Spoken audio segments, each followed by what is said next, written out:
So you're looking to buy a new home, but you're wondering, how much home can I afford? What price range should I be looking for? And do I make enough money to buy the home I want? So in this video, we're going to answer those questions and more. No theory, no fluff, just answers. By the way, I'm Sam Kwok. I'm a real estate investor, certified credit counselor, and a certified financial education instructor. I've been teaching financial concepts and strategies for almost a decade, authoring many books in the process. And by the end of this video, I guarantee that you'll feel more clear and confident about the next steps in buying a home, and I'll even have a free gift for you at the end of this video that could help you in your home buying process. So before we officially dive in, it's really important to understand the context behind how banks typically qualify their borrowers.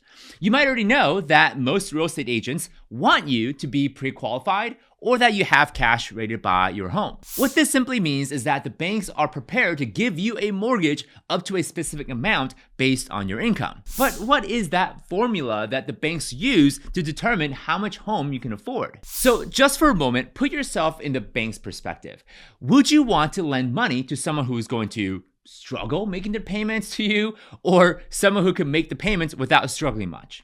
Probably the latter, right? So to figure this out, the banks have something called a stress test. The reason why the banks want to see your tax returns, pay stubs, and credit report is to see just how much can you afford to pay each month on your mortgage, even with the worst case scenario. And so the reason why the banks ask for 2 years of your tax return is to see how stable your income is. As in, how likely is it for you to keep your job for the long term? In the end, the result is figuring out how much of your debt to income ratio is going to change after you borrow the money. As in, how much debt payment do you have against your monthly paycheck? Now, most banks want to see that number below 42 to 45%, meaning they don't want to see greater than 45% of your paycheck going towards making debt payments. I mean, think for a sec.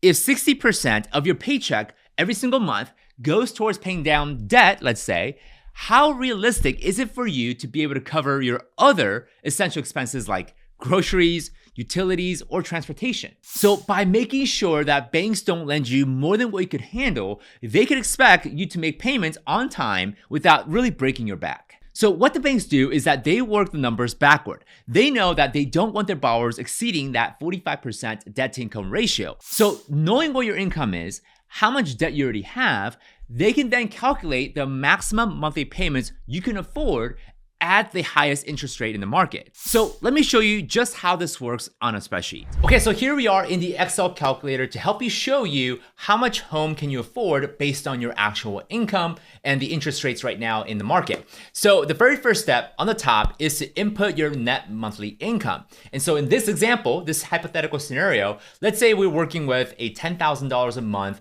of net monthly income.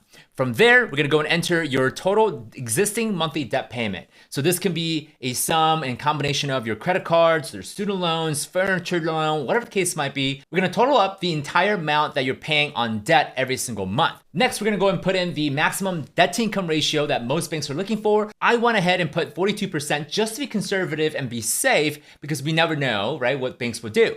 And then next, if you're getting a 30-year mortgage, there we go, we're gonna put 30. If you were to get a 15-year mortgage, we would change that number to 15. So with that given information, the calculator is then going to factor in how much more debt can we take on, as in how much more debt payments we can make on a given month at the maximum of 42% debt to income ratio. So because we're already making $1,000 every single month on other debt, the banks are gonna figure out, well, $3,200 is the additional debt that we can take on without exceeding that 42% debt to income ratio. Does that make sense? From there, we're gonna go and factor in our mortgage interest rate. Now, a lot of times the banks are gonna factor in a much higher interest rate than what you might be looking at a website or a mortgage loan company. The reason why they do that is because the banks wanna be conservative. They wanna make sure that even in a worst case scenario, you can still make your monthly payments without having to break your back. So what banks typically do is they take the current market interest rate and add an additional 1% just as a safe margin.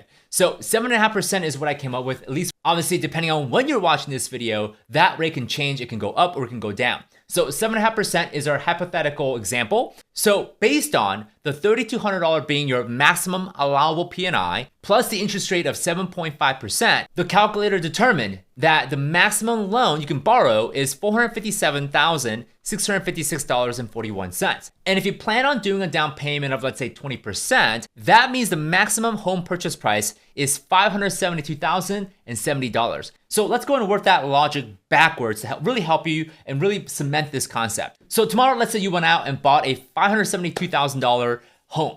Okay, and you put 20% down and you take on a mortgage of $457,656.41. That is the principal balance. And based on the interest rate and the term of your loan, your monthly principal and interest payment is $3,200. And at $3,200 plus the existing debt payments you make every single month, that means your total debt payment now is $4,200 a month, which means you're at that 42% debt to income ratio, which is the maximum debt payments against your paycheck that the banks wants you to have. And just for fun and for reference, down below, I added this for your own pleasure and education. And it says for each 1% increase in interest rate, okay, you lose this amount for affordability. So if the interest rate went up to 8.5%, you will lose $41,484.75 from the maximum home purchase price that you're allowed to have. Because as the interest rate increases, part of your $3,200 payment has to go towards interest. More of your $3,200 has to go towards interest. Therefore, less going towards principal, which means